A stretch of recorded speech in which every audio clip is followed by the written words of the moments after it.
ഇന്നൊരു കൃഷിക്കാരന് കിട്ടേണ്ട ഏറ്റവും വലിയ പുരസ്കാരം കർഷക ഉത്തമ അവാർഡാണ് ഇന്ന് കേരളത്തിലെ ഏറ്റവും മികച്ച കർഷകൻ എന്നുള്ള നിലയിൽ എനിക്ക് മേടിക്കാൻ കഴിഞ്ഞു. 50% ആൾക്കാർക്കെന്ന് വെച്ചാൽ എന്തെങ്കിലും സംഭവിച്ചാൽ വയ്യ തീർന്നു എന്നാണ് അവർ വിചാരിക്കുന്നത്. എവിടെ ഒന്നും തീരുന്നില്ല.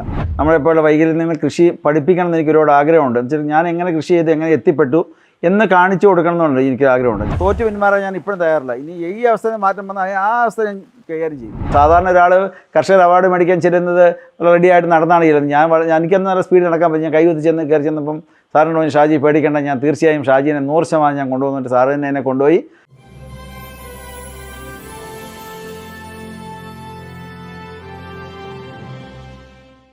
നന്നേ ചെറുപ്രായത്തിൽ പോളിയോ ബാധിച്ച് ഇരു കാലുകളും തളർന്ന ഷാജി സ്വന്തം കാലുകളിലല്ല കൈകളിലൂന്നിയാണ് ഈ അതിജീവനത്തിന്റെ മണ്ണിൽ നിവർന്നു നിന്നത്. അതിന്റെ ഫലമെന്നോണം സംസ്ഥാന സർക്കാരിൻ്റെതടക്കം നിരവധി പുരസ്കാരങ്ങളും ഷാജിയെ തേടിയെത്തി. അതിജീവനത്തിന്റെ ആ കഥ ഷാജി നമ്മളോട് പറയും.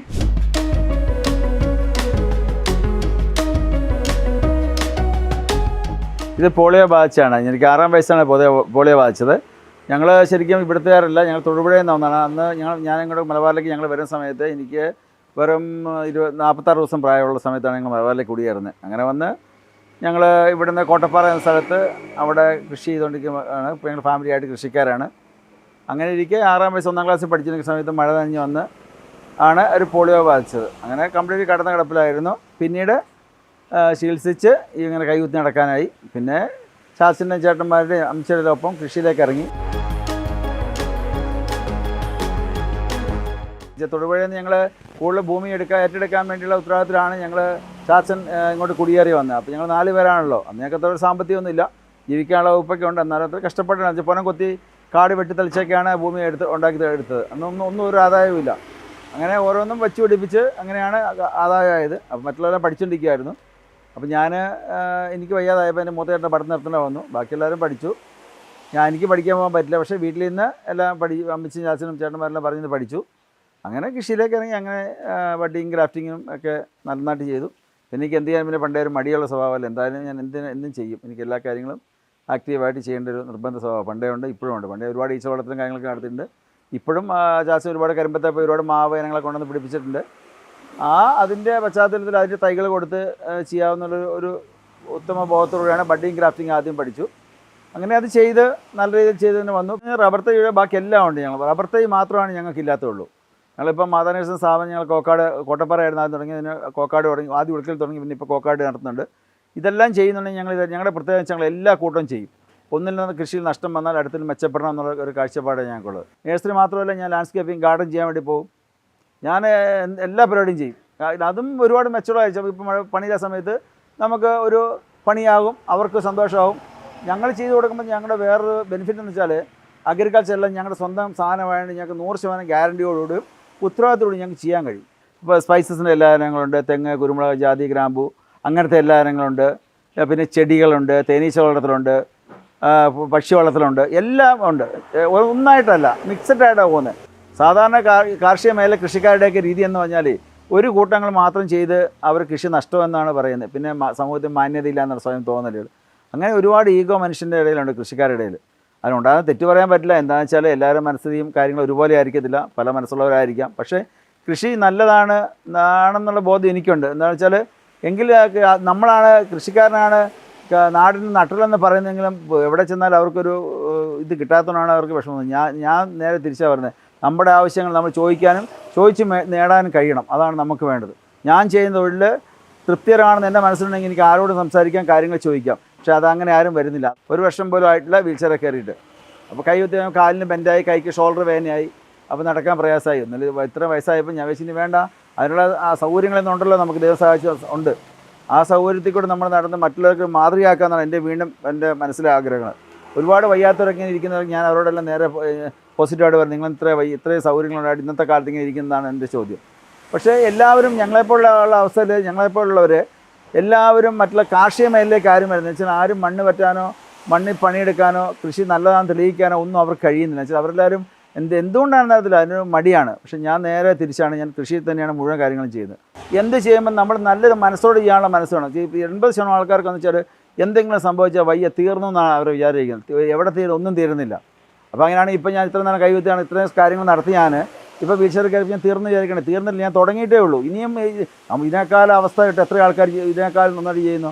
ആ മോട്ടിവേഷൻ നമുക്ക് വേണം, ആ ഒരു മനസ്സ് നമുക്ക് വേണം, എങ്കിൽ മാത്രമേ വിജയിക്കാൻ പറ്റൂ. ഞാൻ പലരോടും പറയും, നിങ്ങൾക്കെല്ലാം എത്ര സൗകര്യങ്ങളുണ്ടായിട്ട് നിങ്ങൾ വീണ്ടും പോരാ വയ്യ എന്ന് ഇരിക്കുന്നത് എന്താ ഉദ്ദേശിക്കുന്നത്?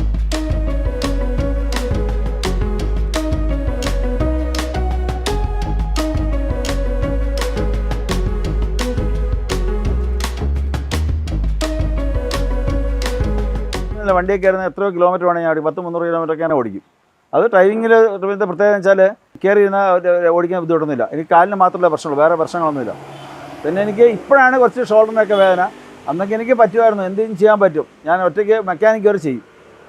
ചിലരെ ചെയ്യും ഒറ്റയ്ക്ക് തന്നെ പോകും. ഞാൻ ഒറ്റയ്ക്ക് പഞ്ചറാവിച്ച് ടയർ മാറ്റാനുള്ള ആംബിയർ എനിക്ക് ഉണ്ടായിരുന്നു. ഇപ്പോൾ എനിക്കതെല്ലാം പറ്റിയതാഞ്ഞിട്ടല്ല, വയസ്സാകുമ്പോൾ നമുക്ക് സ്വാഭാവികമായിട്ട് മനുഷ്യനല്ലേ ഏജ് കഴിയുന്നതനുസരിച്ച് നമ്മൾ സ്വാഭാവികമായിട്ട് അതിലേക്ക് അഡ്ജസ്റ്റ് ചെയ്യണം. അതാണല്ലേ പറ്റുക. മക്കളായ ഷിബിനും ഷെയ്നും ഭാര്യ ഷാൻഡിയും ഷാജിയുടെ കൃഷിരീതികൾക്കെല്ലാം കട്ട സപ്പോർട്ടുമായി കൂടെയുണ്ട്. ഞങ്ങളുടെ ജീവിതം സന്തോഷകരമായ ജീവിതമാണ്. കാരണം കല്യാണം കഴിഞ്ഞ് ഈ വർഷങ്ങൾ ഇത്രയായിട്ട് ഞങ്ങളുടെ ജീവിതത്തിൽ ഒരു ഒച്ചപ്പാടോ ബഹളങ്ങളോ കാര്യങ്ങളോ അങ്ങനെയൊന്നുമില്ല. സന്തോഷമായിട്ട് പോകുന്നു. ദൈവം 3 മക്കളെ തന്നു.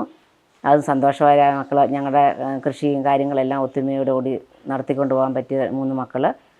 അവർ പഠിച്ചുകൊണ്ടിരിക്കുന്നു. അവർ പഠിത്തം കഴിഞ്ഞവരും കല്യാണം കഴിഞ്ഞ്, മൂത്ത മോളുടെ കല്യാണം കഴിഞ്ഞു, രണ്ടാമത്തെ മോള് പഠിത്തവും കഴിഞ്ഞ് ജോലിയും കഴിഞ്ഞ് അവൾ ഞങ്ങളെ സഹായിക്കുന്നു. മോൻ പഠിക്കുന്നതിൻ്റെ ഇടയ്ക്ക് ഞങ്ങളെ സഹായിക്കുന്നു.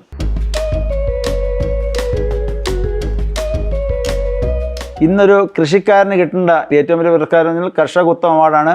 ഇന്ന് കേരളത്തിലെ ഏറ്റവും മികച്ച കർഷകൻ എന്നുള്ള നിലയിൽ എനിക്ക് മേടിക്കാൻ കഴിഞ്ഞു. എന്ന് വെച്ചാൽ എൻ്റെ അതിൽ കിട്ടാനുള്ള മെയിൻ കാരണം ഇതാണ്, വൈകല്യത്തെ അതിജീവിച്ചുകൊണ്ട് ഇത്രയും കൃഷി ചെയ്യുന്നു.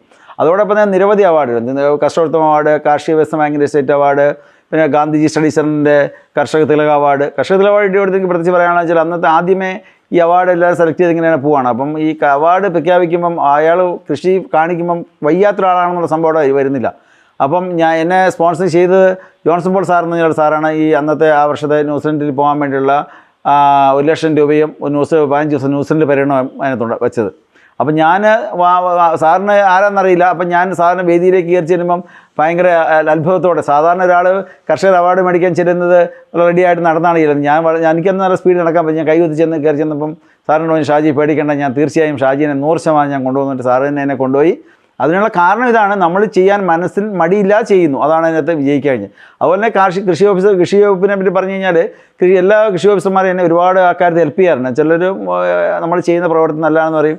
അതിനകത്ത് എനിക്ക് രണ്ടാമത്തെ ഏറ്റവും വലിയ സന്തോഷം എന്ന് വെച്ചാൽ ജയരാജ് സാർ എന്നുണ്ട്, അസിസ്റ്റന്റ് ഡയറക്ടറായിരുന്നു പുള്ളിക്കാരൻ. വീഴ്ച ഒരു നന്മയ്ക്കാണ്, വീണ പഠിക്കത്തുള്ളൂ എന്ന് പറഞ്ഞാൽ എത്ര പോയാലും മടിക്കരുതുമായിട്ട് വീണ്ടും കൊടുത്ത് അങ്ങനെ ജയരാജ് സാർ നല്ലൊരു ഉദ്യോഗസ്ഥ നിലയിലും ഞാനൊരു നല്ല കർഷക ഉത്തമ നിലയിലും ഞാൻ രണ്ടാക്കും ഒരേ വേദിയിൽ വെച്ച് അവാർഡ് പഠിക്കാൻ വെച്ചാൽ ദൈവത്തിന് വലിയൊരു ദാനമാണ്, നല്ല മനസ്സാണ്. അത് വെച്ചാൽ സാറാണ് ഒന്ന് പ്രാവശ്യം അവാർഡിന് വേണ്ടി കൊടുത്തു. അപ്പോൾ അത് തള്ളിപ്പോയി. അപ്പം കുറച്ചും കൂടെ നമ്മൾ ഡെവലപ്പ് ചെയ്ത് നല്ല രീതിയിൽ കൊടുത്തു. ഞങ്ങൾക്ക് അങ്ങനെ ഒരു ദൈവാനുഗ്രഹം കൂടെ കൃഷി വകുപ്പിൻ്റെ ഭാഗത്ത് നിന്ന് കിട്ടുന്നുണ്ട്. ചില സാറൊക്കെ ഇപ്പോൾ ഞാൻ മനസ്സിലാക്കും. സാറും പറയും, ഷാജി വളരെ നല്ല ദൈവം നമ്മൾ അനുഗ്രഹിക്കട്ടെ എന്ന് പറയും.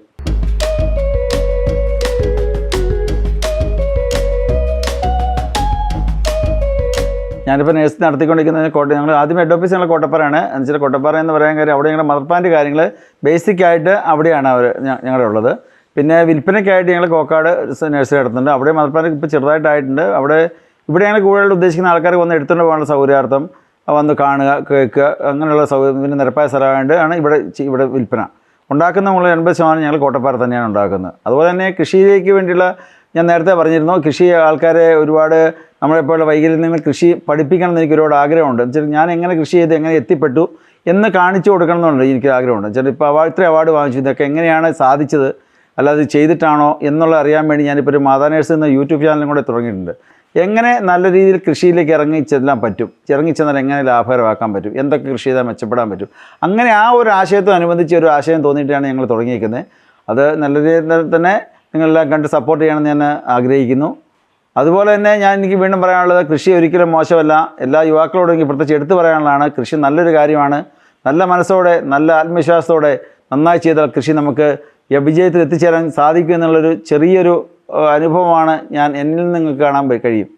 അതാണ് എനിക്ക് പറയാനുള്ളത്. അതുകൊണ്ട് നിങ്ങളെല്ലാവരും കൃഷി മോശമാണെന്ന് ചിന്തിക്കാതെ നല്ലൊരു മനസ്സോടുകൂടി ആത്മാർത്ഥമായി കൃഷിയിൽ പങ്കുചേരുക.